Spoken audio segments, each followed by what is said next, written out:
ঈদ ঘিরে ব্যস্ত সময়ে পার করে রাজধানীর বিউটি পার্লারগুলো। মধ্যরাত পর্যন্ত খোলা থাকে অনেক প্রতিষ্ঠান। পিছিয়ে ছিল না ছেলেদের পার্লারগুলো।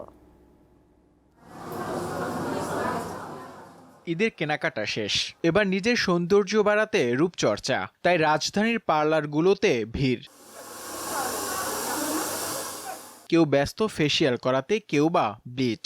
অনেকে হাল ফ্যাশনে চুল কাটাচ্ছেন, করছেন মেনিকিউর পেডিকিউর, রাঙাচ্ছেন হাতও। দীর্ঘ সময় অপেক্ষা করে এসব সেবা নিচ্ছেন তারা। নিজেকে আরেকটু সুন্দর করে তোলার জন্য আসা আর কি, পার্লার একটু নতুন করে তোলা আর কি। অ্যাকচুয়ালি আমি ম্যানিকিউর পেডিকিউর করেছি হাতের পায়ের যত্নের জন্য। ঈদ উপলক্ষে গ্রাহক আকর্ষণে পার্লারগুলোর ছিল বিশেষ প্রস্তুতি।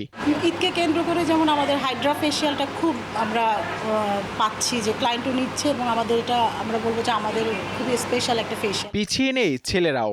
রূপসজ্জার বিষয়গুলো আগের মতো আর মেয়েদের মধ্যে সীমাবদ্ধ নয়। ঈদে নিজেকে একটু আলাদাভাবে উপস্থাপন করতে রাজধানীর জেন্টস পার্লারগুলোতে ভিড় করেন নানা বয়সীরা। ঈদের দিন হচ্ছে একটা নতুন আউটফিট পরবো, নতুন ড্রেস পরবো, সে সাথে আমার লুকটার একটা চেঞ্জের দরকার আছে। একটা অফার চলতেছে, তো ওই ক্ষেত্রে 400 টাকা একটা অফার আছে, সেটা নিচে আর কি।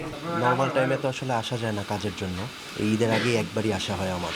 400 টাকায় যেমন আমি হেয়ার কাটটা দিচ্ছি, হেয়ার ওয়াশ থাকছে এখানে, যে কোনো ব্র্যান্ডের শ্যাম্পু, মানে তার পছন্দের ব্র্যান্ডের শ্যাম্পু দিয়ে দেন। এখানে একটা ফেসিয়াল থাকছে। ঈদের সময় যেটা আমাদের হয়, তখন সকাল 10টা থেকে নিয়ে পরের দিন 7টা 6টা বেজে যায়। তার মানে আমাদের বডির উপরে সেই প্রেশার যাচ্ছে আমাদের। ঈদকে কেন্দ্র করে নামিদামি পার্লারগুলো রাত 12টা পর্যন্ত সেবা দিয়েছে। নূর আলম, দীপ্ত সংবাদ, ঢাকা।